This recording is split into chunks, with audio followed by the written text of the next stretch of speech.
reduced your life. Yes, and that's the key right there. You reduced your life. Because we can blame other people all day long. We can blame an enemy, all day long. But really, a lot of the resistance that's holding us in those moments, we're doing it to ourselves. And the codependency and people pleasing, a lot of those things come from, they come from trauma. They come from being raised certain ways, things like that. And you're not responsible. You're not to blame. You're not responsible for what happened to you. But you are responsible to change it. You are the only one who can do something about it. Yeah. And so all that resistance that we've loaded on ourselves, we are the only ones who can make the steps to offload it and run the way we're supposed to run. This broadcast is for the one untethering loyalty.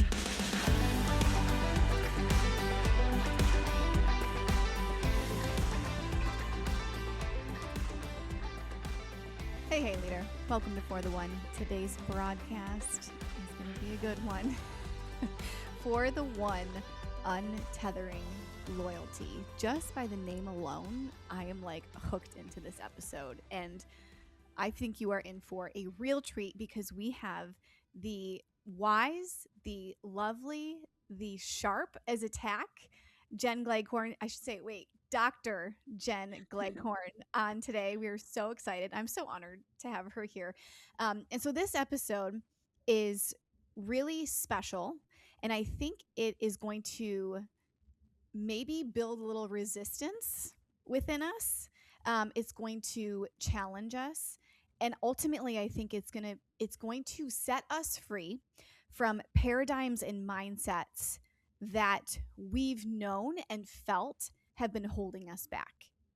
Because the reality is, just cutting to the chase and getting to the straight to the heart of this episode, is that you listening are most likely a leader who is called to a specific community, to a specific church, or a specific family, or a specific workplace, or an industry.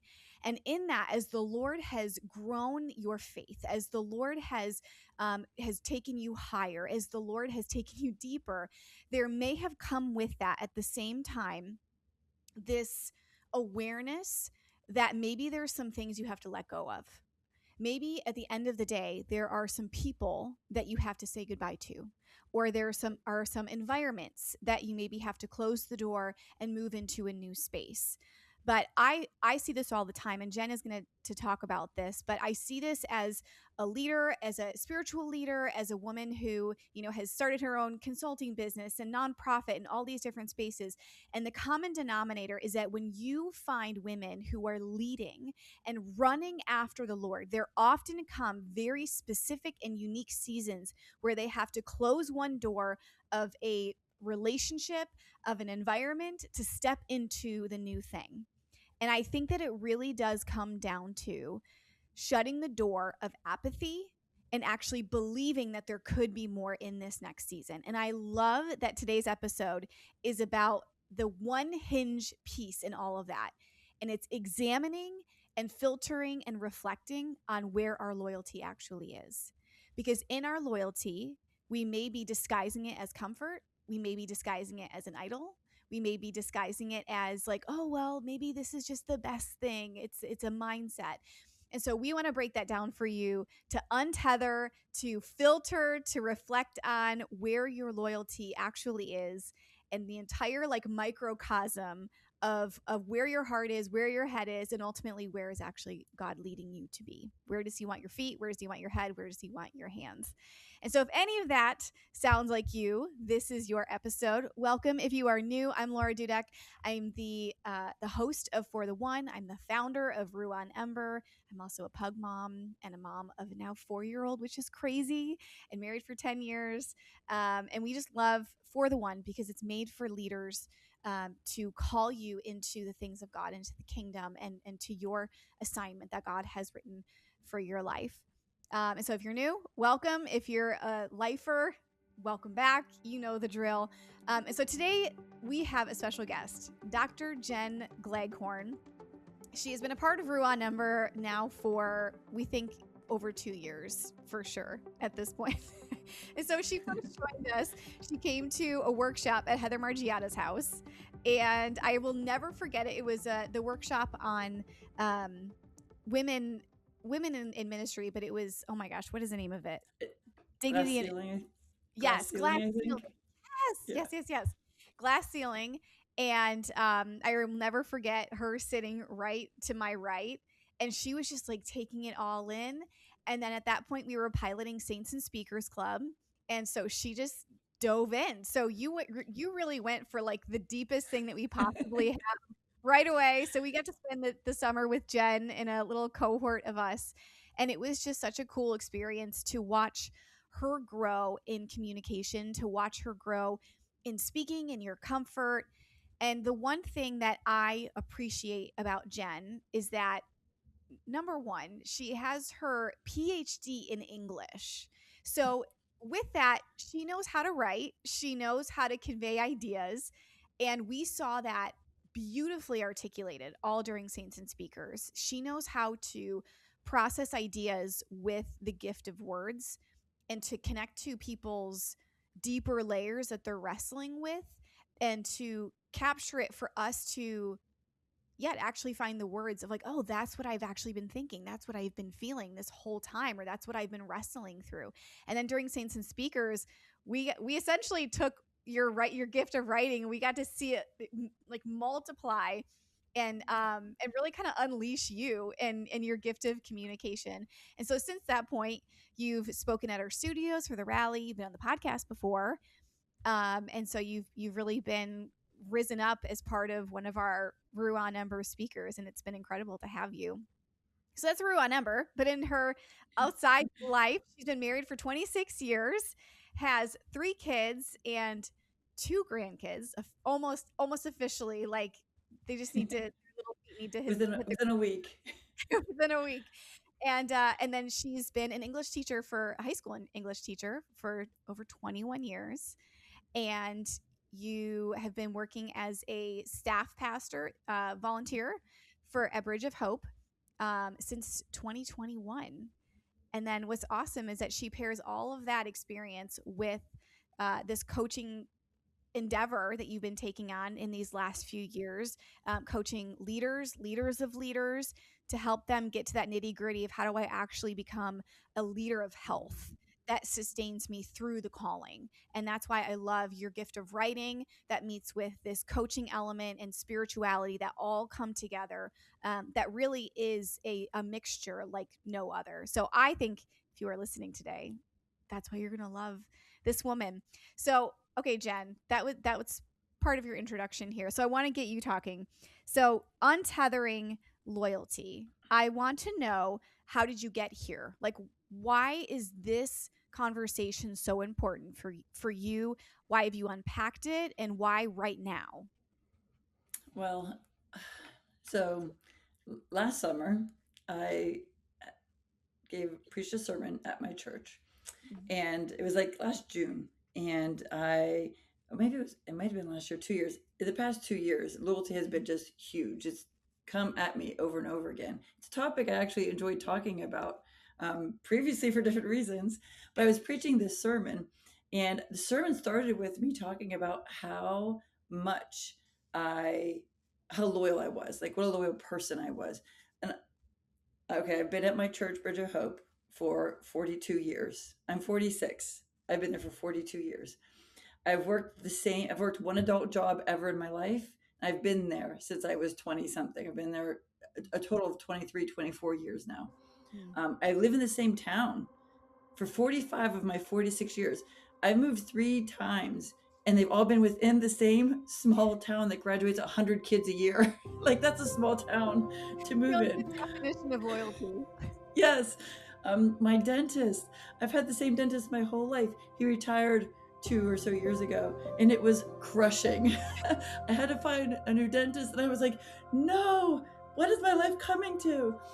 So like, loyalty is huge. And I opened this sermon talking about how loyalty was this integral part of who I was, giving all these examples, and and just went from there into the rest of the topic. The whole sermon wasn't loyalty, but that's how I started it. And then literally 2 weeks after I gave that sermon, I was sitting in a staff meeting praying, and God literally gives me this list of things. I'm like, God, what does it take to draw close to you, to find that intimacy or that level of, relationship where, we just start moving in tandem together. And he just starts giving me things. So I start writing them into my notebook. And I mean, they're all really cool, but at the time, the one at the bottom is the one that caught me the most. And it was about loyalty. And he said to me, he goes, drawing close will challenge your definition of loyalty and your experience of what loyalty is. And I was Mm. like, oh. I wasn't excited in the moment because it was fresh in my mind. I just talked about how proud I was to be such a loyal person, loyal to Mm. my people, loyal to products, loyal to, name it. Like once I found something that works in my life, I stick with it. And so I'm looking at this page. I'm like, well, okay, God, if you say so. And I think it was about, so that was July. So it was about September where he just kind of put another layer onto it. Mm. Um, it was funny because between that July and September, it kept popping up at me. And, God is, I don't know if he's trying to be subtle or not, but he just has a way of making sure you've heard what he had to say. Yes. I would, like, for example, after he gave me that word, my pastor had brought up in the meeting, um, he made some comment about me in reference to loyalty and that sermon I had done, just a little fun kind of thing. And I'm just like, and I just hear God being, yeah, that's what I was talking about. In case you missed it, that's what I was talking about. Wink, wink, nudge, So, nudge. yeah, exactly. So after a couple of months of that, it hit September, um, and it just hit me in one of my prayer times that the problem was that I had been loyal to people and places. Like my loyalty was solely to my church, a place, Mm. um, and that's not where our loyalty is supposed to lie. Our loyalty is ultimately supposed to be with God. And if my loyalty lies solely with a place or with people or a person, then I live and act solely Yeah. in their direction and doing for them and being for them and planning for them, listening to them. Yeah. And to switch that loyalty to God means to actually follow God. You can't follow God if you aren't ultimately loyal to Him. And so He Mm. just kind of turned my world upside down. The interesting thing, though, is only God can do is that although it turned things upside down, it also settled a lot of things. Only the way God can, where He does something totally off the wall and yet it Yeah. works. There was a lot of struggle with the way I was thinking, the way He was trying to change the way I was thinking and things I was doing. And the loyalty piece, when it settled in my soul, really kind of laid all that to rest. Um, Not that it was like, this ultimate like, boom or done, Yeah. but it was like this is what this is about. He's Mm. trying to lead me and I'm pushing against him because my loyalty isn't automatically to him. And once he revealed that to me, all of that struggling just it settled. And I stopped struggling in that moment with a lot of the stuff he was leading me to think. Um, Mm. because when God changes the way you think, he then changes the way you live your life, the Mm. reason you do things, how you interact with people. All of that Mm. begins to change. So that's It's how so, we've got to this point. it's the last thing that you just said really jumped out at me. And my question for you is, when it settled, when you felt like things got settled, when you Mm, re-examined your loyalty, yeah.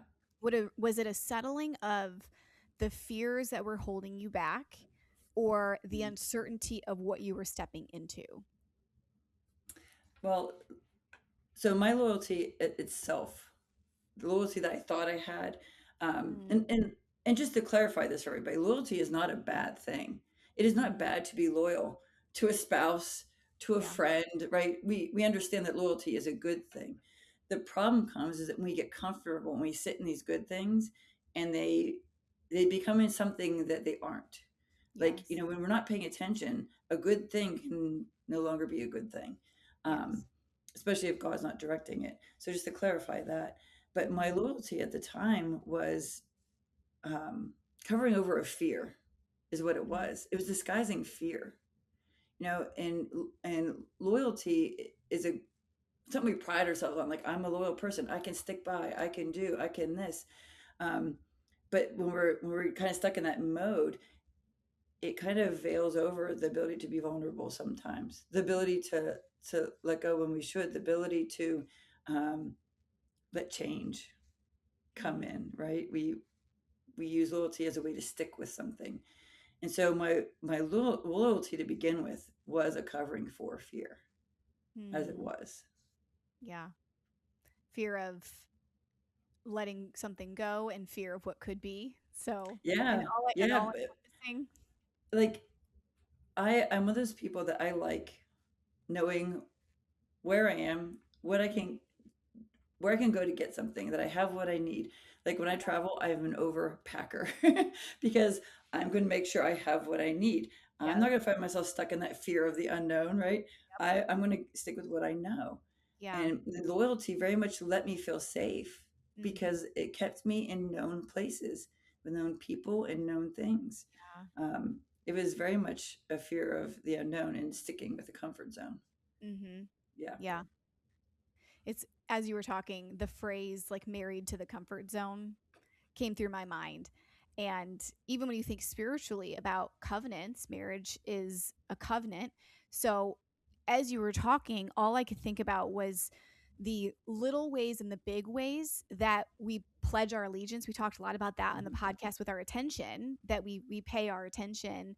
And therefore, we're literally like making trades with our heart and our priorities and our eyes and all of that. And I think the same goes for our loyalty. And so we make covenants with comfort zones and with the quote unquote normal way of life, when as women leaders, we're actually called to break the bounds. We're called to, I keep thinking about that scripture in Proverbs 31 that she considers a field. Like when no one else is looking at the field, she's looking at a field and she's imagining it. And then she's using her profit to make the sacrifice, to invest in that, and then to build a vineyard.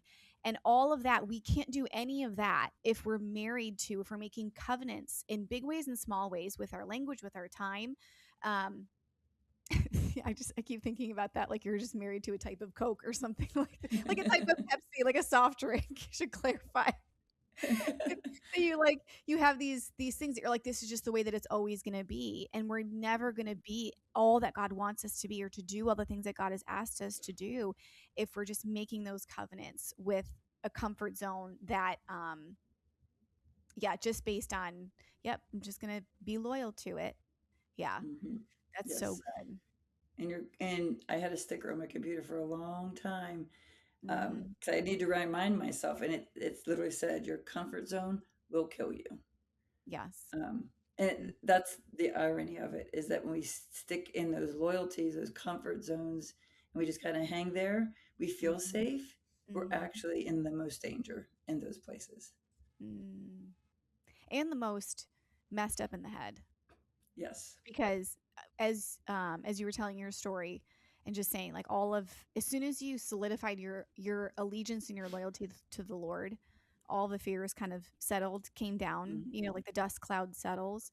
Yeah. And I think about that even for my own life, and there were many seasons where I was wrestling with something that I knew God was calling me to do, but I hadn't settled it in my soul. Like I was just wrestling with it because I in my flesh didn't want it. And it didn't feel like it would feel good. It didn't feel like it would be a good outcome for my community or for my people.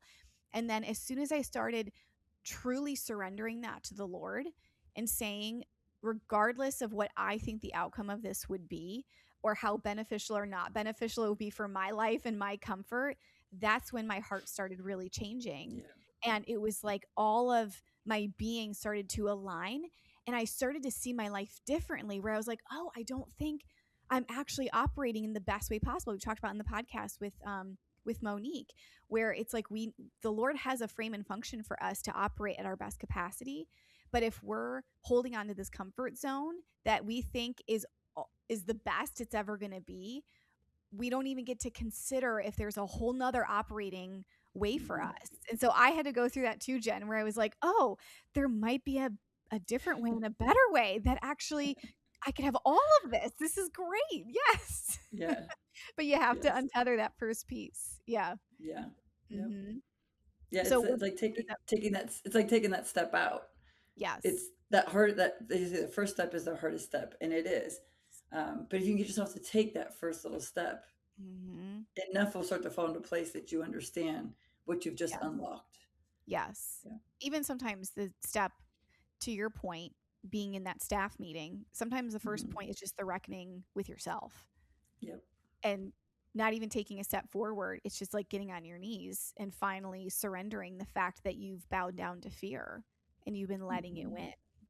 And it Yeah. sounds like that's what you had to hit, for years. You've been in church, you've known Christ, you've known the Lord, you've been serving, I mean, you are one of the most tenacious and I'm trying to think of, maybe I should have the English scholar help me with another word, because it's not aggressive, but you're a Ass- go-getter, assertive. assertive, Assertive. assertive. But once the Lord tells you to do something, you run after Yeah. it. Like, you are one of the women in my life that I have really seen that example of someone who day one you hear from the Lord and he gives you an instruction or a directive, and the next day you would literally be on a plane. Like, I could this is just you'd find the conference, you'd find the mentor, you'd find the book, and you'd start, well, not in this season, you're not allowed to read books, but you do everything else according to what the Lord has given you parameters with to run after it.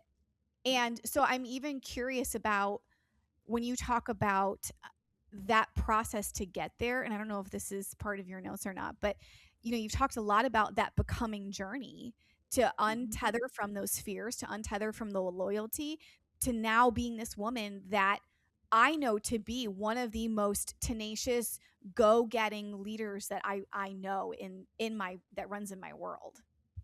Hmm.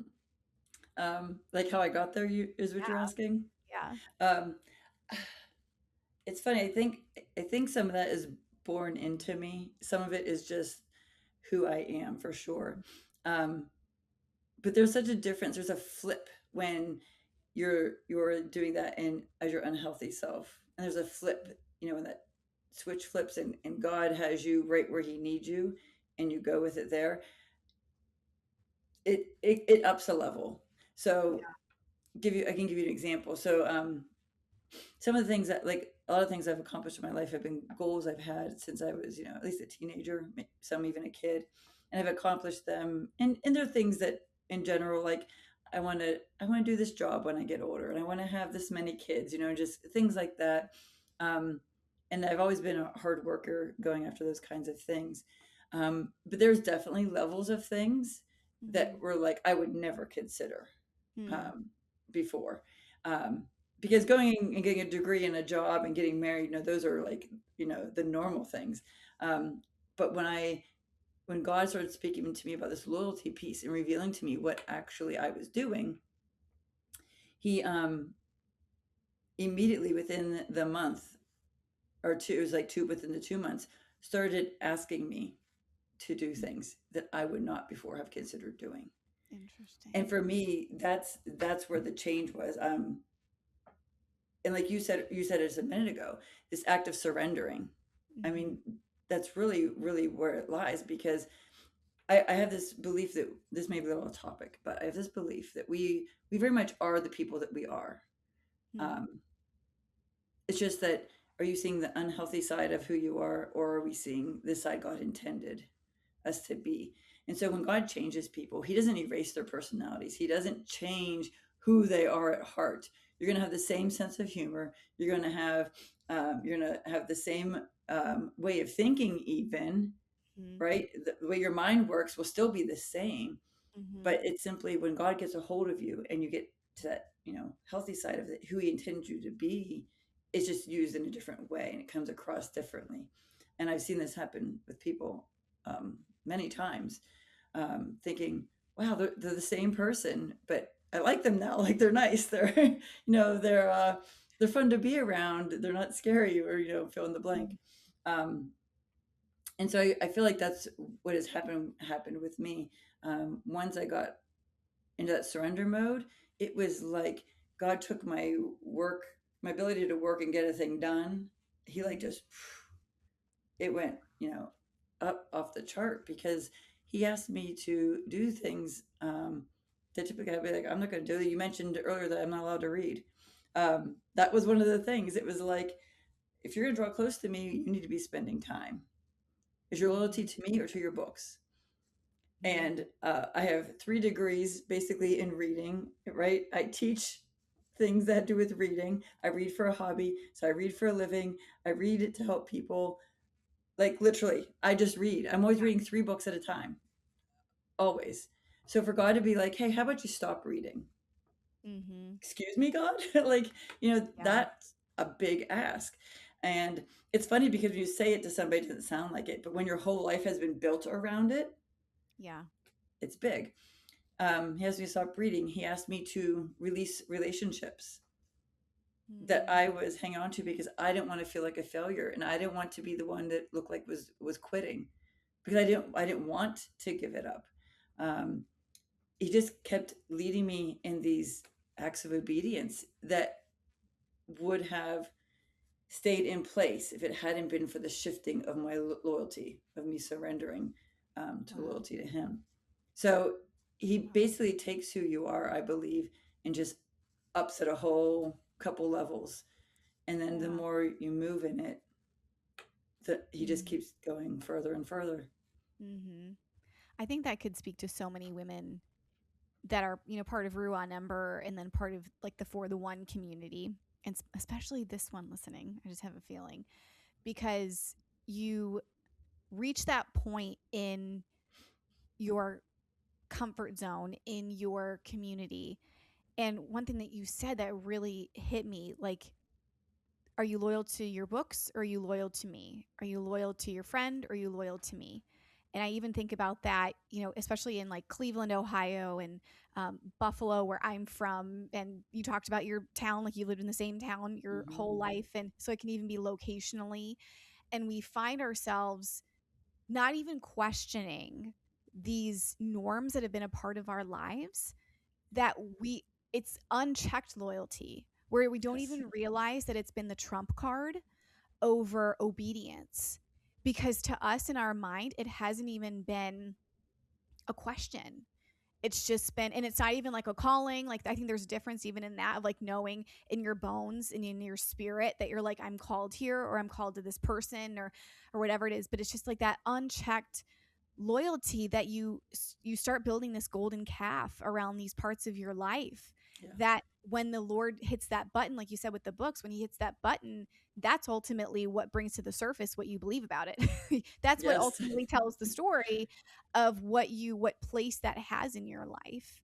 Yeah. And so it's just, I think that speaks to the one listening, to the our community of women who lead, because there will most likely come a point when the Lord checks a loyalty and he checks an idol, in other words, like an idol in your life, and he wants to know the story behind it. Like, is this the Yeah. thing that's going to dictate your future? Or is it going to be me? And are you going to trust that my outcome is 1,000 times better? For even for Yeah. you, for your growth in this season, like we've seen even in our community, like in our dinners that we have and all of that, like your trajectory of how much you've grown is just leaps and bounds. And you've been pressing into your prophetic gift. You've been pressing into hearing from the Lord and coaching and all of that. And even that's fascinating because you had to let go of the very life source of what you thought would bring knowledge and Yeah. wisdom and understanding. And you had to let that loyalty go and look at how far you've come by tethering to the right loyalty and tethering to the Lord again. And I see Yes. that testimony all over you. Thank you. Yeah. So Yeah. what does that look Definitely. like then to untether? So if we're talking practicals of, okay, so maybe this one listening is like, okay, yes, I feel the conviction in my bones, or I feel that nudge of like, oh yeah, I should really check that relationship or that church, or I should check where I'm living. Now what do I do? What does that look like? Like, could you share some insights from your personal experience? Yeah. Um, I would say if you're going to go back to like the start of it, sometimes because there's a lot of things you can say, a lot of advice you can give. Um, I think what makes it the hardest is our culture has not trained us, Yeah. like you said, to even question and look at things. Like we watch movies.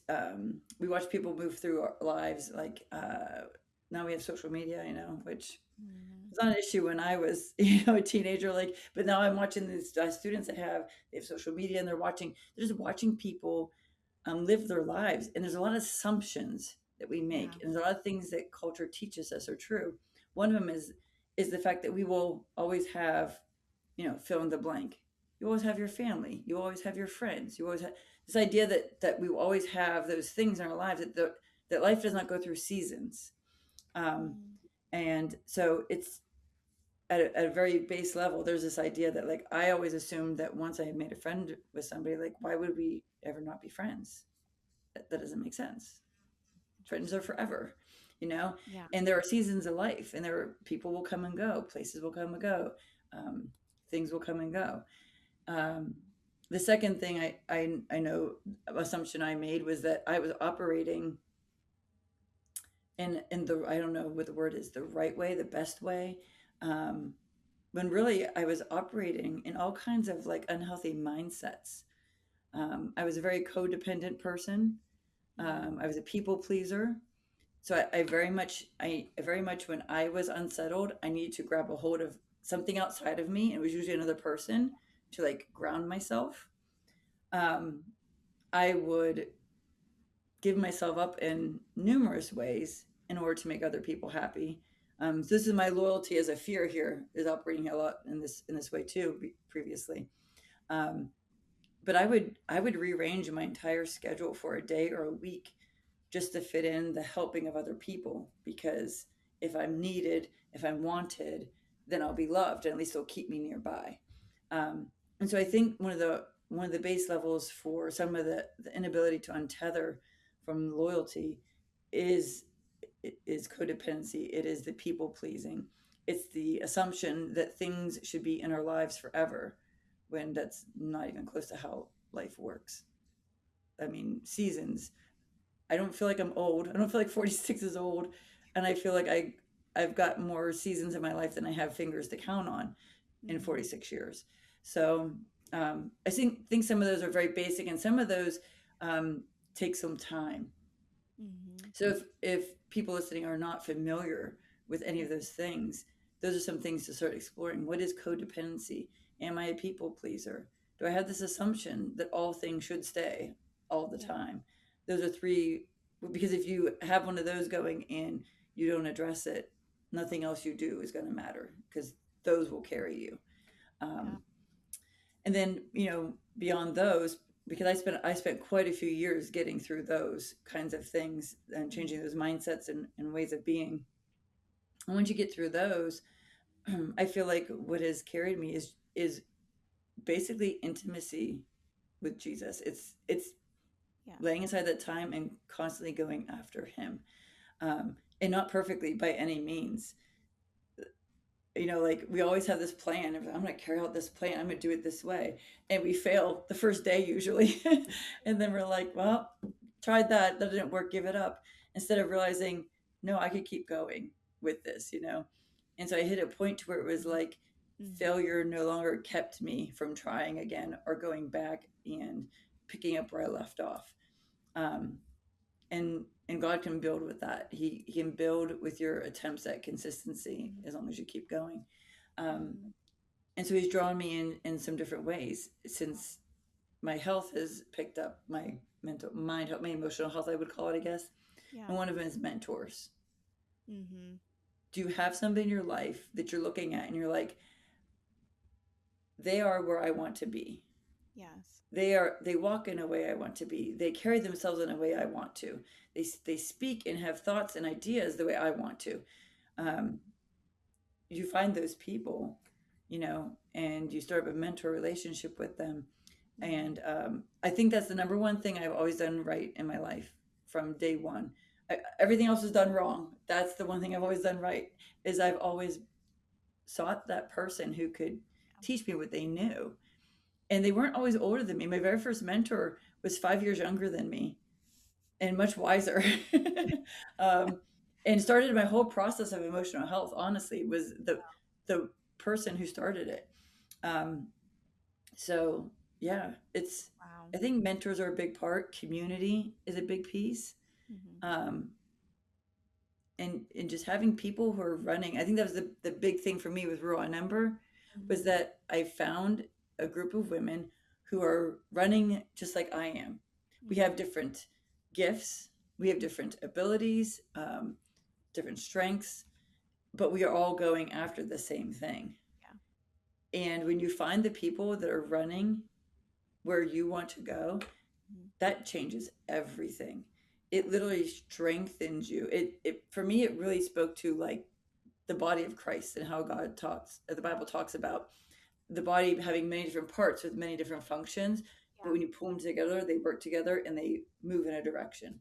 Mm-hmm. And that's what Raw Number has kind of meant to me, was that I found people who were doing what I wanted to do.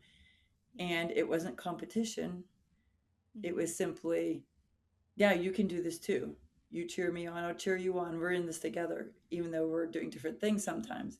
Mm-hmm. Um, so when you find that community, you find those mentors, when you find people that are walking the way you are looking to walk, um, it starts helping you to untether Yeah. um, the loyalty and even other things that are holding you back. And it's not a fast process by any means. This isn't like, I went to a Royal Number meeting. I was best friends with these people in 1 month.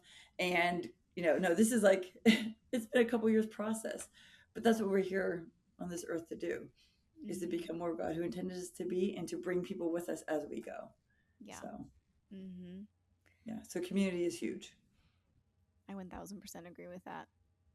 There's, as you were talking, um, I was thinking about loyalty as a guise, because you were talking about how you run. It's that picture, like we're actually tethering ourselves to, we're anchoring ourselves to loyalty. So it's a person, a place, a thing, and a mindset or tradition, Mm-hmm. and that becomes the comfort, that becomes, it's almost like a comfort blanket for a little kid. Like my son's really into his little, he calls it his Christmas tree blankie, so he's got his little Christmas tree blankie, and that's the thing of comfort, that's the thing that would just like stop the tears. And for us, we have these things in our lives, these idols that are under the guise of loyalty, but it's really, like you said, it's a codependency that's Mm-hmm. ultimately a grab at control. It's a grab at um, perfection. It's a grab at acceptance, like you said, trying to belong or trying to be enough for people.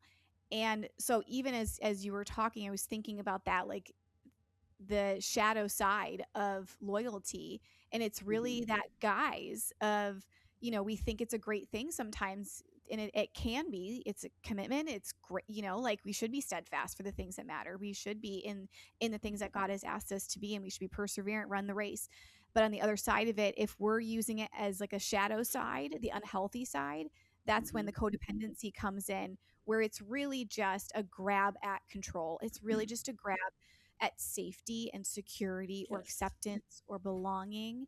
And then for you to say that when we throw ourselves into an environments where we're seeing other people running with the Lord, it's like he's trying to give us the better version of the grab at control that we just had.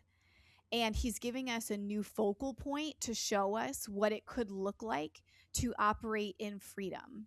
Like I Yeah. think about Paul, like it is for freedom that Christ set us free. So run the race with perseverance. And so many of us just have those.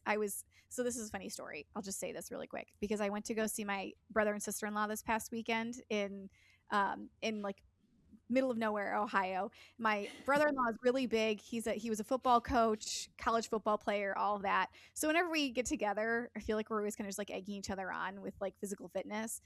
And he came up with this new workout. He's like, I just made it up. And it's this giant resistance band that he latches on. He ties it to this big um mechanical set. I don't even know what it is, like a weight set. And then he puts it around his waist, and then he puts a weighted vest on, and then he has weights in his hands, and he's like, I lean into it and I just run as fast as I can, and I pump my arms. And so over the weekend, all the friends, all of us are in his little gym area, and I start doing this, and I have like his giant weighted vest, and I have my arms, my like 3 pound weights, and and everyone's screaming, like I'm just running as fast as I can. And I think I think about that picture of me with all that resistance. Like you got the resistance Yeah. band and you're wearing a weighted vest and you've got the things in your hand. And he said the beauty of the training is that when you have all that removed for an athlete, they run so fast.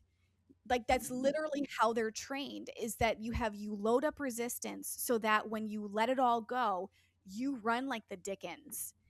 And I think for so many women, it's like you've been loading up on lies and you've been loading up, tethering yourself to comfort Yeah. and weight and to even like eating and food and traditions and routines, even to the point that you're like, I always drive home this way from work, and we find comfort in that. But I just wonder if this conversation even is that moment that we start untethering ourselves to run that race with the freedom that God has, the speed that God has, the trajectory that God has, because that's the freedom that we're called to.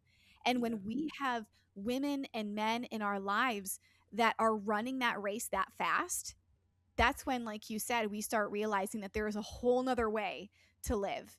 And and I think Ruan Number has provided that, even for me as the one who's like leading it. We have women now, in our community, and all of you, I look at you and I'm like, I need to run faster. I need to train a little bit more. I need to. She's not reading. Yeah, maybe I should do that, Lord. Maybe I should do that in this season. Or, I see Heather and she's like going after teaching of the word and how deep she goes. And it's like all of a sudden, like you said, your focal point shifts and you become so aware of the unhealthy ways that you've just reduced your life. Yes, and that's the key right there. Mhm. You reduce your life. Yes. Because we can blame other people all day long. We can blame an enemy, all day long. Um, but really, a lot of the resistance that's holding us in those moments, Yeah. we're doing it to ourselves. Um, and like codependency and people pleasing, a lot of those things come from, um, they come from trauma, they come from being raised certain ways, things like that. And you're not responsible, you're not to blame, you're not responsible for what happened to you, but you are responsible to change it. You are the only one who can do something about it. Yeah. And so all that resistance that we've loaded on ourselves, we are the only ones who can make the steps to offload it and Yeah. run the way we're supposed to run. Mhm. Yeah. Yeah, and I mean, the other piece of that too, when you were talking, it was making me think, what is loyalty? Like Mm. you had to define loyalty. Why are we loyal to things? And you're talking about comfort zones, and it's because loyalty is about trust, Mm. is what it comes down to. And so when we have something as a comfort zone, we're trusting that space for something. We're trusting that loyalty for something. Um, and so when I think of loyalty that way as trust, it's like I was trusting a physical church building and whatever body happened to be in it at any given time. I was Yeah. trusting in that, you know. Um, and one of the things that came to my realization out of that is like, if your loyalty cannot be tested, it may not be loyalty to God. It may be fear of losing something else. Wow. And and and that's what it was. Like that church was the most consistent thing in my life. um, like over all spans of time, all seasons of life, all the people I'd met, the places I'd gone, the things I'd accomplished, the church was the one most consistent thing. And it's the last thing God has touched, put his hands upon, when it comes to loyalty. Um, it's like he was giving me that little thing to hold me till he could finally get me to the place where he could be like, okay, now we're going to address this. Yeah. Um, but it was a fear. It was a fear of losing that place. Wow. And it's not even a matter of leaving a place. Like God does not untether us always for the fact of leaving. Mhm. Sometimes he's untethering us simply because he needs us to be in the place he needs us to be in. Like he needs my mind to be on the level of loyalty to him. He could Mm. leave me in a church for the rest of my life till the day I die. But in order for me to do what I need to do for him, I need to be untethered from it in some way. My Yeah. loyalty needs to first be on with him, in order to do what he has for me to do. Yeah. Untethering is about letting go. It's not always necessarily about leaving, I wouldn't Hmm. say. But I would say the majority of the time, if God is untethering you from something, he definitely has a purpose for it. Um, but yeah, Hmm. it's that trust part. When I think of loyalty as trust, it changes. I think Yeah. it clarifies it for me, Hmm.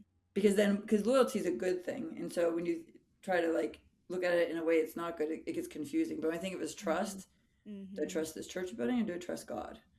Yeah. That is very clarifying to me. Yes. um, and it makes it, because like the loyalty to the church building is a clinging, right? And the Mm. loyalty to God is a trusting. And Mm. a clinging loyalty holds tightly to what has been, and a trusting loyalty stays open to what God is doing now. The Yeah. clinging loyalty says, I can't lose this. Like, I need this. Mm. And the trusting loyalty says, even if I lose this, like all this stuff, I'm not going to lose God. Mm. And so it comes down to like a loyalty that cannot release what God is touching is no longer trust. It's just fear clinging on. And Wow. so you really are looking for that loyalty, that when God points to something, when he puts his hand on something, you're like, God, it's yours because I trust you. I'm loyal to you. Yeah. Regardless of the outcome, like you said, the answer Yeah. could be you're still going to stay, but you're going to think differently while you're in that relationship or while you're in that church. Yeah. Because to your point, we can trust places and people, but we can also trust the traditions or the culture. And I think you started off with that. You can Hmm. trust a culture or a way that things are. And I know that a lot of churches struggle with this. We have a lot of women who are part of church leadership who listen, who are part of our community. And that can be one of the hardest things because you can be a part of the same community and you feel called to that community, you feel called to that congregation or that position, that ministry, but it's a sacred cow of how you've been doing that ministry or Yeah. the systems of taking care of those people. And those sometimes are the hardest loyalties to catch and to check because we think that they're just so uh, woven into that relationship or that environment. And so Yeah. I thought about that when you were talking that sometimes it's not like you said about the leaving part, but if I'm going to stay here, sometimes I got to figure out how to do this differently Yeah. because maybe there was a cycle of unhealth or burnout, or I think some of us are even married to burnout, and Yeah. that's been the comfort zone. Like I just am used to running myself into the ground, and I don't even know how to say no so that I could have mental bandwidth and mental peace.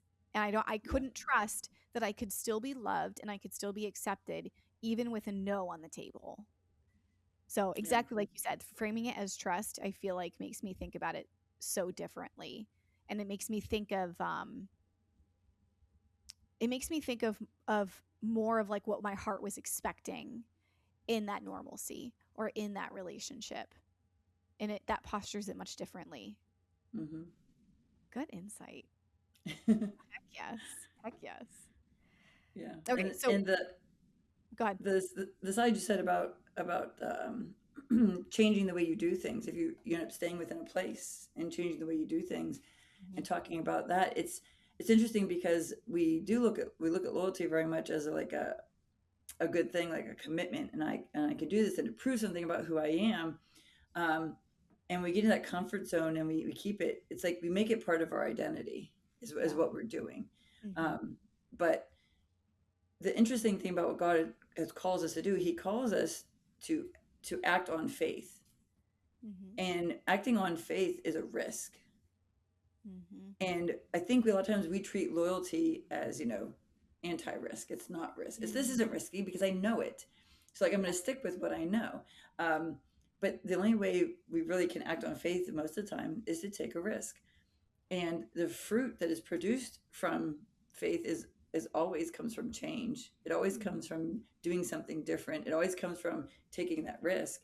So Yeah. loyalty, to anything but God really is smothering our faith, our ability to produce fruit. Wow. Which, like you said, is counter to the world, Yeah. because the world says that you should be able to control it. You can control the outcome, and to let that go and think that there could be failure, quote unquote, on the line, or there Yeah. could be a different outcome than what you think, or you could live counterculturally to what the world says is a successful, happy, good life. Like that's the ultimate stand of Mhm. surrender. Yeah. Wow. Okay. So what is the difference between a healthy, um, God centered untethering versus just maybe even a reactionary, like I'm just gonna pull away, I'm just gonna take myself out. Sometimes we like to throw a little temper tantrum, not that I've ever done that, like we throw stomp our feet and we're like, I'm gonna peace out of here. What is the difference between that? How could we know that, okay, we're coming to this point, we feel convicted even by this conversation where the Lord is leading us to maybe untether? How do we then discern, is this from the Lord, or is this just me wanting to pull away in defense or in reaction? I think one of the main things, one of the things that I've done that we mentioned before is having a mentor. Um, Mm-hmm. Somebody not connected necessarily to the thing, the person or the situation or the place, is probably the Mm-hmm. smartest way to go about it. But having somebody that you can trust, like run your Mm-hmm. thoughts past, somebody that is going to not be afraid to tell you, did you consider Mm-hmm. this, or have you thought about this kind of thing? Yeah. I think that's one of the big pieces, and I did that um, this past fall as God was taking me through some of this stuff. I started just sharing with a mentor, and I had another friend who I was able to share with, and just like, what are your thoughts on this? Am I Mm-hmm. approaching this correctly? Am I seeing this clearly? Is this just me? And that kind of thing, and getting their advice on it. Yeah. Um, and if you're not in a community like that, there are actually a lot of people who are teaching things along these lines. I've learned a lot just from following people, like on Instagram. I imagine TikTok is probably another good place. A lot of people that are just like putting this content out there and teaching these principles. I've learned a lot of what I know from them, and then I'll catch on to something they're saying, and I would dig and figure it out. Um, so we have no shortage of resources when it comes to like finding people to bounce ideas off of. Um, and I think the other way is you have to be very honest with yourself. This is one of those things that we're not always good at. Um, you have to be very honest with yourself. So, for example, when God was asking me to like stop reading, to like, I mean, I ended up with a lot of free time when I stopped reading. Um, and I realized how much time I've been putting into reading. Uh, and that it's like, oh wow, look, you have plenty of time to spend with God if you weren't reading so much. But what I found is that I just replaced the time with other things instead Yeah. of God. I found other ways to distract myself is what I did. So you have to be very honest with yourself. Like, if I'm really going to let go of this thing, I have to be able to like analyze my own thoughts and actions and motivations that lie below it. Am I letting go of this friendship, for example, because God told me to? Like, what's the attitude below this? Is this like, do I feel at peace because God told me to do this and I believe it's the right thing to move forward, or am I feeling like this, like stirring, like anger and bitterness and like good riddance? Yeah. Because your posture, your heart posture, if you can sit and listen to it and really um, pay attention, tells you a lot.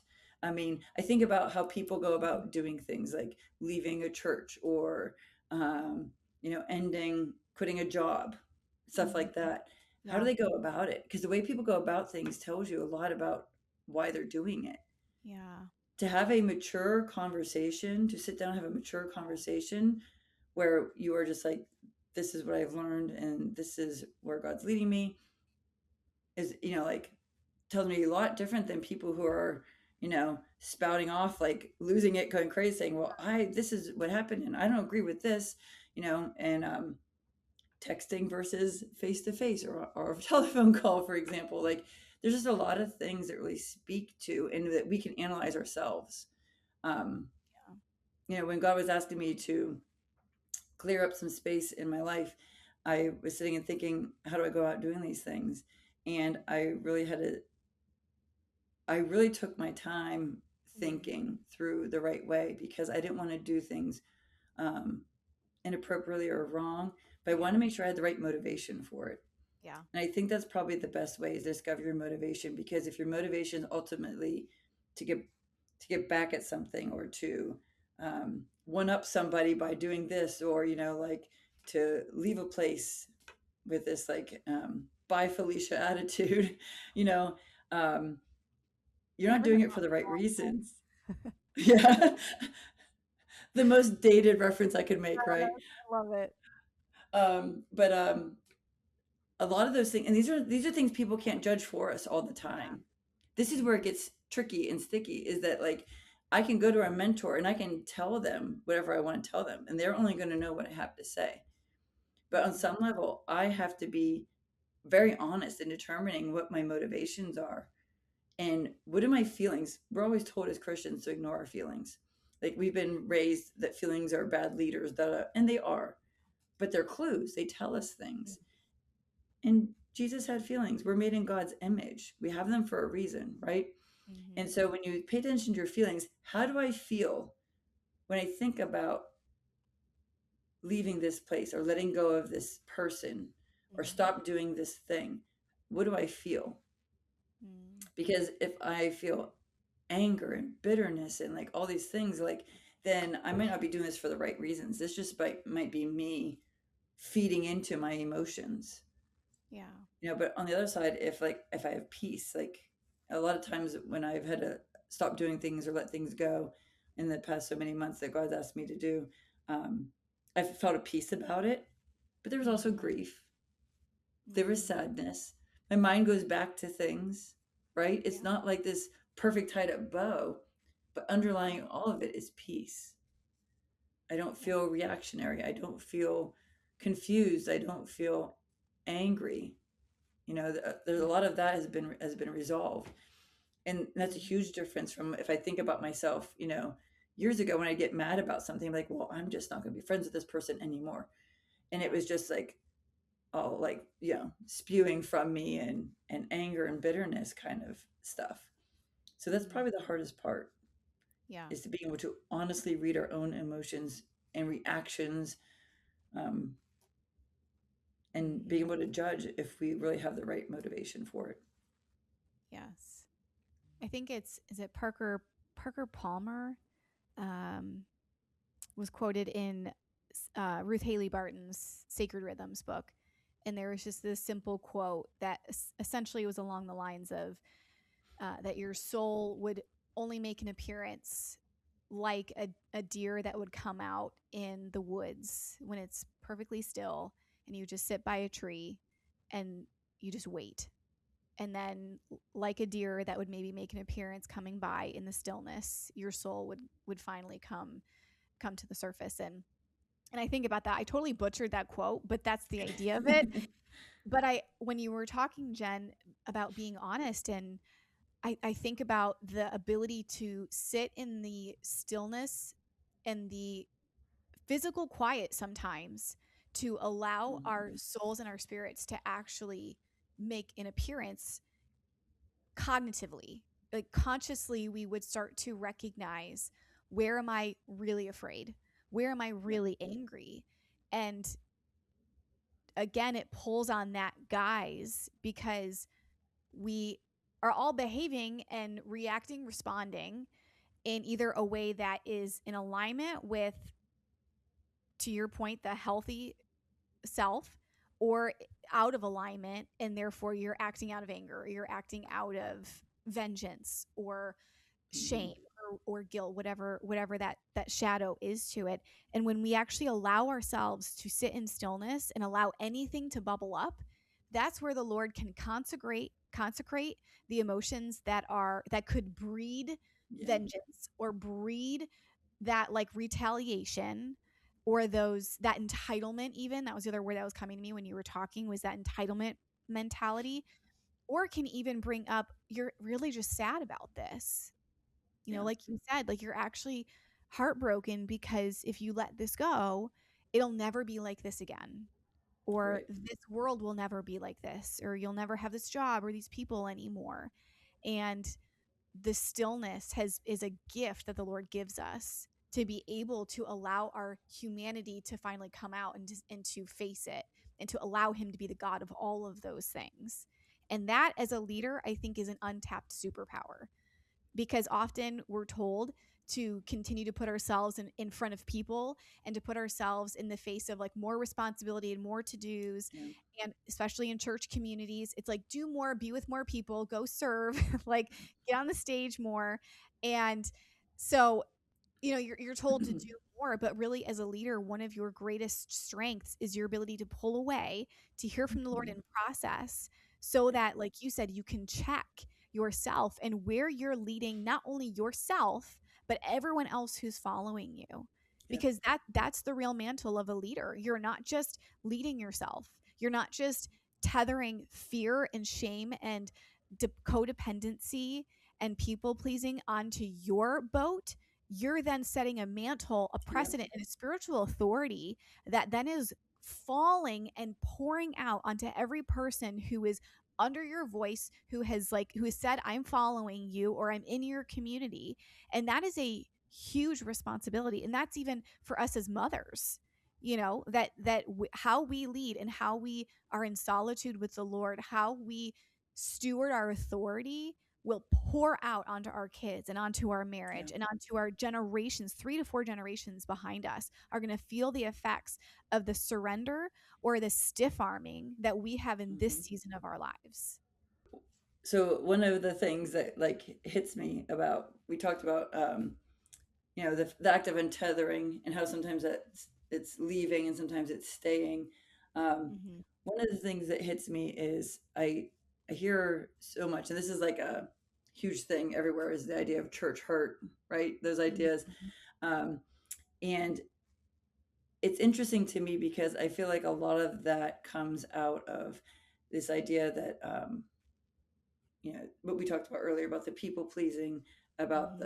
the codependency, those Yeah. unhealthy behaviors and mindsets that we carry, that we just kind of up and go when we're hurt, and we don't pay attention, and so we throw loyalty completely out the window at that point. Yeah. When we're in that mode, and that is an unhealthy untethering. When you're just up and out, you're like, bye, Yeah. I'm gone. um, when it's not set, you don't sit down and consider. Now, there are obviously always, extenuating circumstances for things. You're not going to stay a minute longer in a place that is just absolutely unsafe, or not good for you, whatever. Mm-hmm. But um, my thought process in this, because I've watched people get very upset over what seem to be simple things, or a number of simple things that seem to add up, and it's Mm-hmm. really about how they're processing and looking at something. Yeah. So it goes back to that whole honesty with yourself piece. So I can have someone that I have student teachers at my job, right? I bring Mm-hmm. in student teachers. I let them experiment. I lead them. I guide them. Um, I could have a student teacher come in, and I could be totally like, well, this person does not know what she's doing. Oh my gosh, like I'm done with this. I can't wait till she leaves. That kind of defeats the purpose of Yes. being a guide to somebody.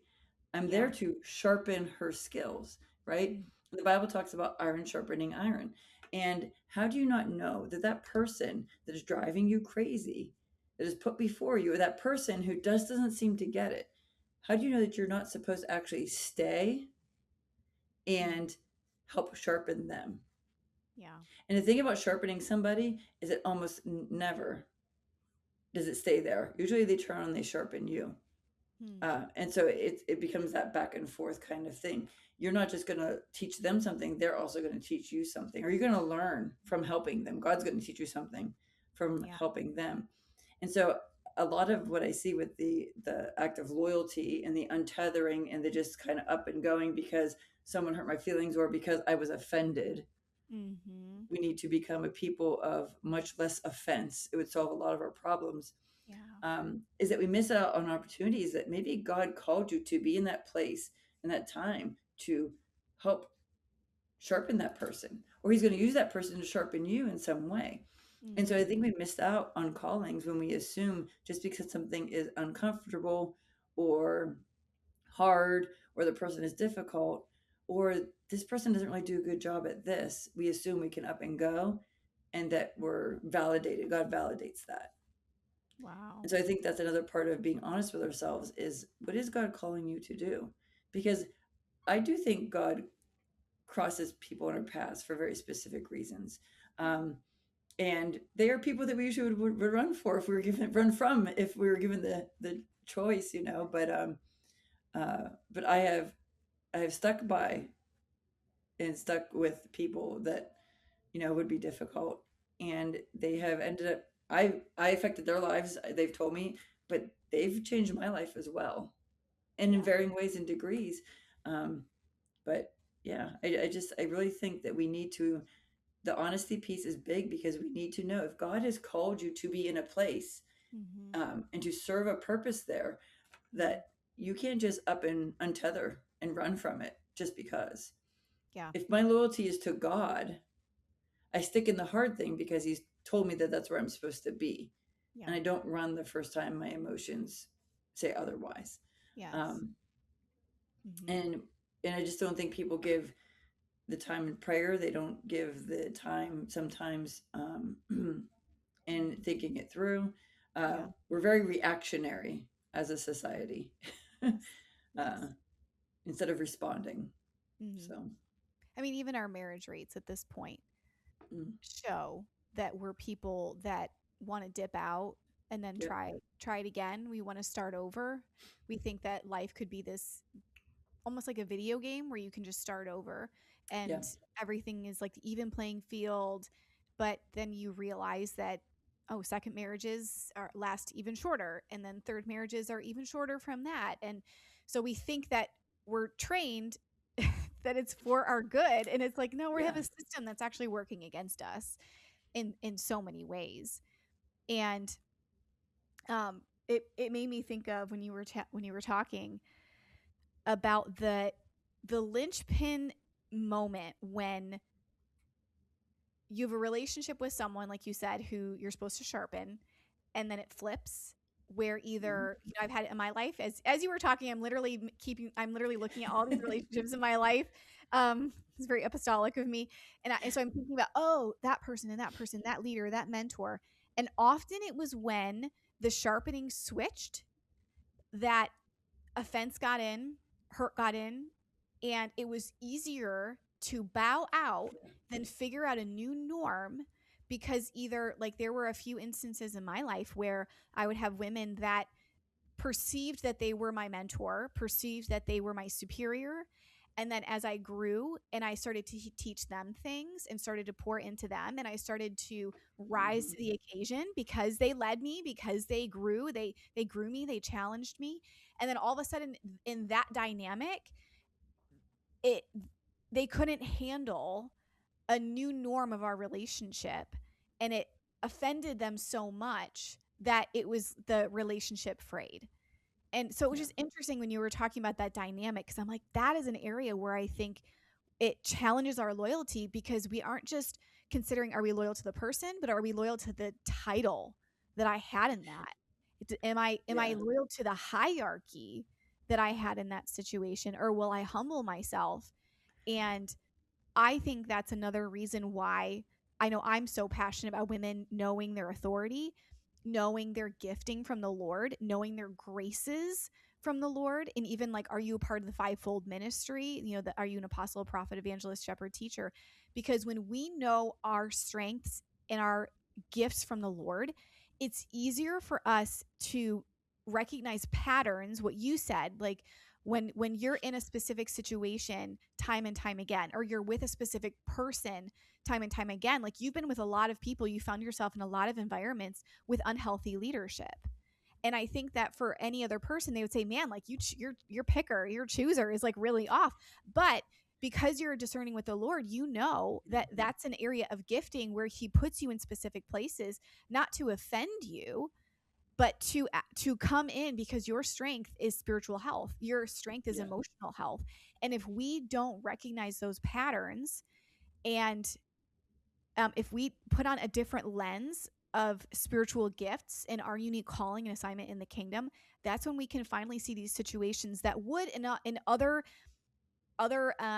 measurements offend us. In other Yeah. measurements, we would say, yeah, dip out and run because you shouldn't be a part of that. But when we have our spiritual eyes on, we could actually see, no, that's my exact place that I'm continually called to, and I'm called to stay.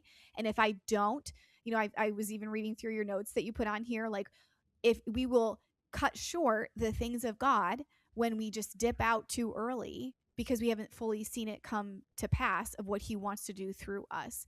And that's what's at stake when we just say, peace Yeah. out. Bye, Felicia. Yeah. Exactly. It's the crazy thing is you're cutting short, and maybe this is best explained through an example. I had somebody I was working with, who pretty much nobody else around us, they all were like, nope. They just, everyone was like, nope, not going there. Um, and I ended up working with them. And not only did I see them grow, like Mm-hmm. crazy growth in a matter of months, Yeah. um, but within a year's time, it had flipped and turned, Mm-hmm. and she would begin speaking to me about. She's like, "Well, this is what I see in you. This is what I think God is calling out of you. Like this is who you are." And it was crazy because it was something in my life that had been like spoken to, like, drop here or drop there, but I didn't really know much about it, and so therefore wasn't talking about the people around me. But because of who she was and the strength she had spiritually, I had fed her soul and I had helped her to find that healing, and it Mm-hmm. turned, and she began to speak into me with the spiritual, which of it she was already strong in. But because I was able to bring her to a spot where God was leading us, she Mm-hmm. was then able to pick up and start carrying me.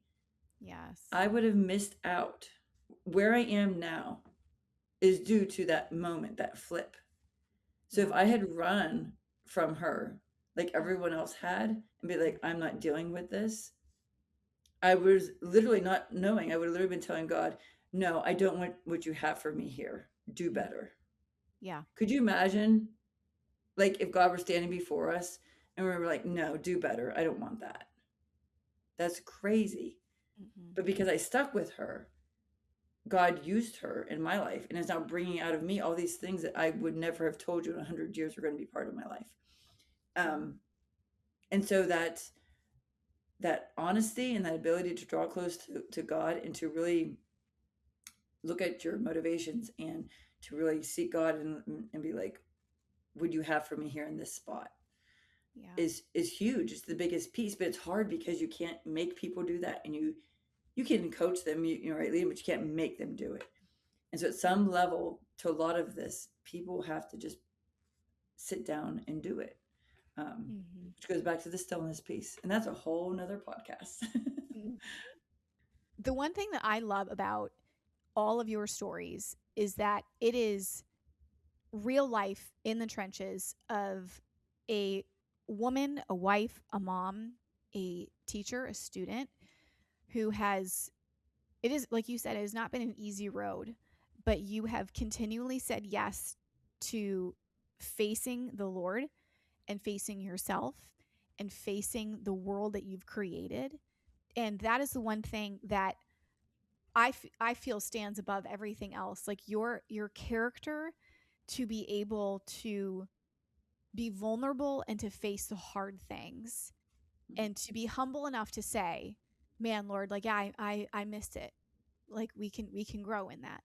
And so that's what I love hearing in all of your stories is like I had opportunities there to face myself, to face the health that I was called into and I wasn't yet experiencing, or the ways like you said that I rocked it it's just been innate, and there's been a covering on my life that you've just had your hand on my ability to be tenacious and to go after people that are inspiring to me. And so, with that in mind, I would love for you to pray for this one listening with that mantle, that authority, that grace on your life, that you would just bestow that on this one listening, that there is strength in the vulnerable, exposing, hard moments when we actually come. I think it was it Paul who said like that we would face ourselves in the mirror and we would actually change. So if you would take it and pray for this one, you can even set her Absolutely. up. Like I always say, like take a deep breath because we all need to take a deep breath in life. Yep. I'll let you take it and run. Mm.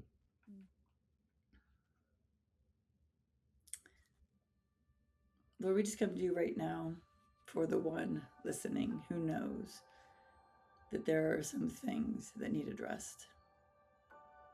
Lord, only you know for sure where each of us are headed and what that looks like and what we need in that time in those places. And so I ask, Lord, that Holy Spirit, that you would begin to speak into the hearts of the women listening who know that they are in this position, that their loyalties perhaps are not where they should be. God, you are so good at dropping the hints and dropping the pieces, the thing that someone says that they don't even realize what they've said, but for you, it's hit home. I ask, Lord, that each and every woman who sits in this place right now, looking and trying to judge their loyalties and where their loyalties lie, women who need to choose this day whom they will serve. I pray, Holy Spirit, that you would speak to their hearts in their everyday moments, that you begin to point things out to them, that you begin to ask them questions. And Lord, I know that when you do those things, that you begin to point those things out to us, that you have all the next steps laid out. So I pray for these women that as they would move forward with those questions, with those looks into their motivations, into the ways they do things and the why, I ask, Lord, that you would begin to drop the steps, the resources, the other people, the other places, the other things that they need. Because really, this is just a multi steps of obedience. It's a God speaks to us, and we take a step, and He speaks again, and we take a step. He drops a resource here, and we go in that direction. And so, Lord, I pray for a peace with each and every step these women take. I pray for a time and a place for the courage to step forward, Lord, for you to do only what you can do, but for us to trust, for that loyalty to shift, that as we take the steps, that loyalty just begins to shift, that trust begins to be in you, and that as we take the steps and the courage grows and the loyalty shifts, that you would just give women the ability to let go where they need to let go. And that if that let go is also a stay, as we've discussed, that you would begin to grow them where they're at, that you would create the things they need where they're at, that even though they're in the same place, because their perspective has shifted in you, that they are now hearing in a different way, they are seeing in a different way, their discernment is growing, and that they're able to be in the place they're in and yet see it differently, see their place there differently, how they affect things differently. I just ask, Lord, that you would give us the courage to step forward, starting today, starting tomorrow, as you begin to point these things out to us.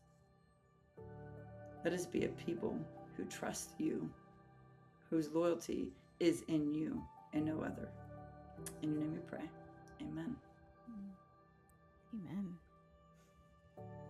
I just personally love the moment that I go from like listening ears of quasi host to just receiving. Because halfway through that prayer, I was like, oh, yes, Lord. Like, I just receive all of this because I really do think, Jen, the word that kept coming to me was paradigm.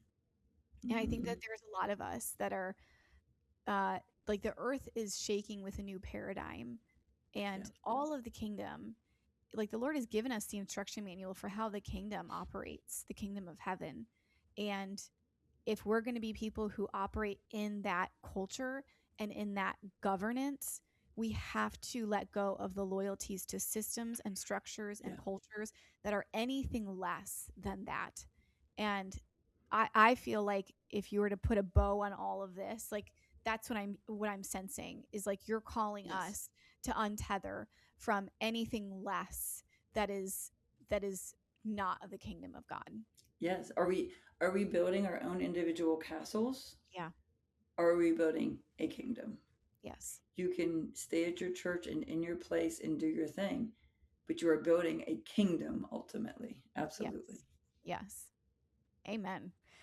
Okay, so this was For the One, Untethering Loyalty. If it blessed you, if you are saying yes and amen, or maybe you were hiding the entire time because you realized it was exactly for you. Maybe where there was that moment of like, oh yes, this, like, I think of Jen when it was just that consistent poke of like this, yep, here we go again, this message, here we go. But if this has really resonated with you, we would love to hear about it. If you want to leave a review on YouTube or any of the podcast platforms, and of course, we would love if you would subscribe. If you would stay our friends, I actually like every time I see a new subscriber every week, I'm like, oh Lord, like our little tribe is growing. It's so cool. So I do see every single number that comes through, and I just pray and I bless you every time. So if this is something, this is going to be my last, call to action, call to arms. But if this type of conversation has really impacted you and you love the exchange of minds, the exchange of thought, the vulnerability, I would 100% encourage you to join the You Are a Leader cohort this summer. So all of July, actually the week after the 4th of July, we're going to start a live intensive, and we're going through the You Are a Leader curriculum, which was our first ever workshop that we ever did with Rua and Ember, and we've taken that all across Cleveland. And if you're looking for an experience that's going to allow you to go deeper, it's going to challenge, like we talked about, the gifts and the graces on your life, where you are called to be, all of those elements. This course really helps start sharpening that as like a weapon in your tool belt. So it's only $37. You get 4 weeks. There's live intensives, meets with discussion time and all of that. And there's only 12 spots available. So it's first come, first serve. The link is in the discussion notes. So if you want to click that, join, and yours truly is going to be teaching. So I'm very excited about that. I get to live teach this time, Jen. It's going to be amazing. So anything final that you want to say as a little send off, Jen? I would just say, don't forget that loyalty is trust. Don't let yourself be discouraged. Yeah. Keep going, keep taking the steps, and God will carry you. Even when it doesn't feel like He's carrying you, even if it feels like it's just all falling apart, He's carrying you. I promise. Keep going. Yes. Those are good closing words. It's all about trust. Yes. So we love you. We're so grateful, Jen, that you got to come on, and you get your own solo episode this time, which is amazing. And we're definitely going to have you on again. So thank you so much, love, for listening. And we hope that you have a wonderful week. And again, let us know your testimony of where the Lord is untethering your loyalty and placing it all on Him. So we love you, and we'll talk again soon. Bye.